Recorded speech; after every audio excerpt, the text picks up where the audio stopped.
আজ আমি আপনাদের সাথে শেয়ার করব এঁচোড় চিংড়ির একটা দুর্দান্ত রেসিপি।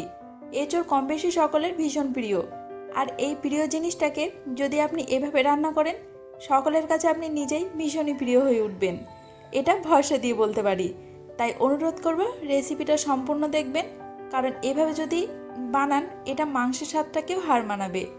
তাই একবার হলে বাড়িতে এভাবে ট্রাই করবেন। হেসেল লাভার চ্যানেলে আপনাদের সবাইকে স্বাগত।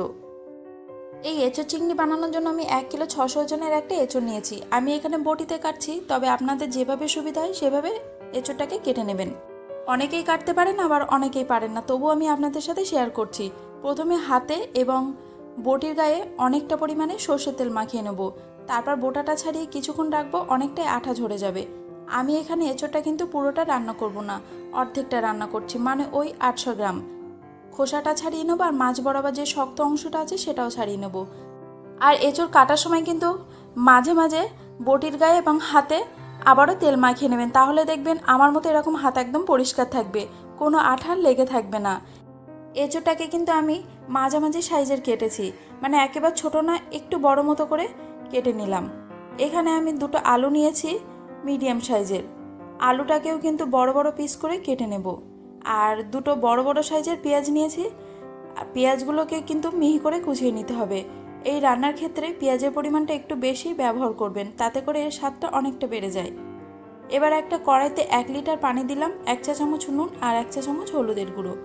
আলুটাকে সিদ্ধ করে নেব 10 মিনিট মতো মিডিয়াম আঁচে। মোটামুটি যখন অর্ধেকের থেকে একটু কম সিদ্ধ হবে তখন এটাকে তুলে নেবেন, খুব বেশি একদম সিদ্ধ করবেন না। এবার আলুটা তুলে নিয়ে একই পানির মধ্যে এঁচোড়টা দিয়ে দিলাম। এঁচোড়টা দিয়ে হাই আঁচ দিয়ে ঢাকা দিয়ে রাখবো 20 থেকে 25 মিনিট। 20 থেকে 25 মিনিটের মধ্যে এটা সিদ্ধ হয়ে যাবে। এঁচোড়টা যদি সিদ্ধ করে নেন, এর সুবিধা হচ্ছে এটা রান্নার পর অনেকটা মাখো মাখো হবে, আর এক্সট্রা যে এঁচোড়ের মধ্যে আঠাটা আছে সেই আঠাটাও কিন্তু বেরিয়ে যাবে। চেক করে নিলাম, ভালোভাবে গলে গেলে তুলে নিলাম। তাই বলে একেবারে ঘ্যাটা ঘ্যাটা করে কিন্তু গালাবেন না। এবার একটা কড়াইতে 1/4 কাপ সর্ষের তেল দিলাম। এখানে আমি এরকম সাইজের চিংড়ি মাছ নিয়েছি 250 গ্রাম। চিংড়ি মাছগুলোকে ভেজে নেব। 1/2 চা চামচ নুন, 1/2 চা চামচ হলুদের গুঁড়ো আর 1/2 চা চামচ লঙ্কার গুঁড়ো। 1 মিনিট মতো ভাজতে হবে, খুব বেশি ভাজবেন না, তাহলে কিন্তু ছিট মতো হয়ে যাবে। প্রথমে চিংড়ি মাছটা ভেজে তারপরে এঁচোড় আলু ভাজবো, তাহলে চিংড়ি মাছের ফ্লেভারটা কিন্তু এর সাথে বেশ ভালোভাবে মিশে যাবে। এঁচোড়টা ভাজতে ভাজতে আমার ওই কড়াইটাই সমস্যা হচ্ছিল, তাই কড়াইটা চেঞ্জ করে নিলাম। হাই আছে ভেজে নেব হালকা লাল লাল হলে, খুব বেশি ভাজার প্রয়োজন নেই। একই কড়াইতে আবারও সর্ষের তেল যোগ করলাম আর আলুগুলোকে হালকা ভেজে নেব। এই রান্নাটার ক্ষেত্রে একটু তেলের পরিমাণ বেশি রাখবেন, কারণ এগুলো তো সবসময় খাওয়া হয় না, তাই একটু ভালোভাবে যদি খাওয়া যায়। আর সর্ষের তেলটা অবশ্যই ব্যবহার করবেন। এবার একটা গুঁড়ো মশলা বানানোর জন্য 1 টুকরো দারচিনি, 4-5টা লবঙ্গ আর 8-10টা গোলমরিচ প্রথমে একটু রোস্ট করে, তারপরে 1.5 চা চামচ করে ধনে আর জিরে হালকা রোস্ট করে নামিয়ে রাখবো। একটু ঠান্ডা হলে গুঁড়ো করে নেব। আলু ভেজেছিলাম যে তেলের মধ্যে, সেই তেলের মধ্যে 3টে তেজপাতা, 3টে শুকনো লঙ্কা ফোড়ন দিলাম আর 4-5টা এলাচ। একটু নাড়াচাড়া করে নেব। তারপর যে কুচিয়ে রেখেছিলাম পেঁয়াজ, সেগুলোকেও এর মধ্যে দিয়ে দেব। পেঁয়াজটা দিয়ে মিডিয়াম আঁচে কিছুক্ষণ নাড়াচাড়া করবেন।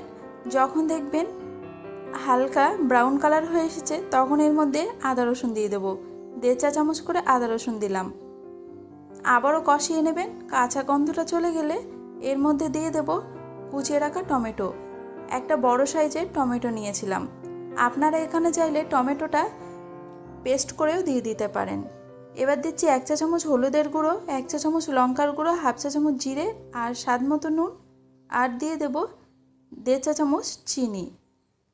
চিনিটা তেলের মধ্যে দেবেন, কালারটা ভালো আসে। আর এই রান্নায় একটু চিনি ব্যবহার করবেন, তাহলে কিন্তু টেস্টটা আরও বেড়ে যায়। একটু কষিয়ে নেওয়ার পরে এর মধ্যে সামান্য একটু পানি দিলাম। এবার লো আঁচে ঢাকা দিয়ে রাখবো 5-7 মিনিট। তারপর ঢাকাটা তুলে আবারও নাড়াচাড়া করবেন। মশলাগুলোকে একটু চেপে চেপে দেবেন, যাতে পেঁয়াজ আর টমেটোগুলো বেশ গলে আসে। যখন দেখবেন মশলা থেকে তেল ছেড়েছে, তখন এর মধ্যে ভেজে রাখা আলু আর এঁচোড় দিলাম। সমস্ত মশলার সাথে এটাকে ভালোভাবে মিশিয়ে নেবেন। তারপর এর উপর থেকে দিয়ে দেবো চিংড়ি মাছ আর ঢাকা দিয়ে রাখবো ওই 10 মিনিট মতো।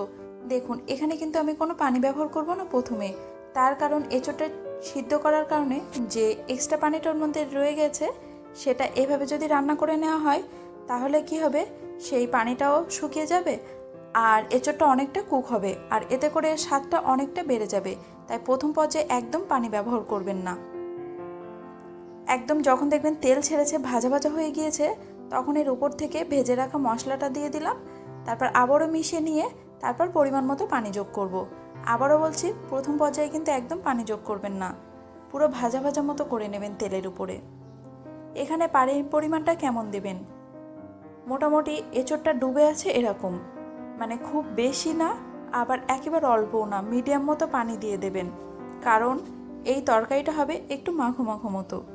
ঝোলটা দেওয়ার পরে প্রথমে 10-15 মিনিট মতো হাই আঁচে দিয়ে রাখবেন। তারপর যখন দেখবেন ঝোলটা একদম শুকিয়ে মতো এসেছে তখন পুরো লো আঁচে দেবেন, দেখবেন এভাবে তেল ছেড়ে দিচ্ছে। আর নামানোর একটু আগে গরম মশলার গুঁড়ো আর 1 টেবিল চামচ মতো ঘি দিয়ে দিলাম। 5-7 মিনিট রাখার পরে গ্যাসের আঁচ বন্ধ করে কড়াইটা ঢাকা দিয়ে রেখে দেবেন আরও 10-15 মিনিট, তারপরে সার্ভ করুন। আর কিছুই লাগবে না, পুরো 1 থালা ভাত খেয়ে নেবেন, কোনো কথাই হবে না।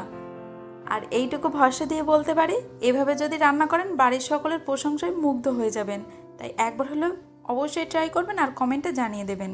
ততক্ষণ আমার চ্যানেলটা সাবস্ক্রাইব করে দিন আর পেজটিকে ফলো করুন।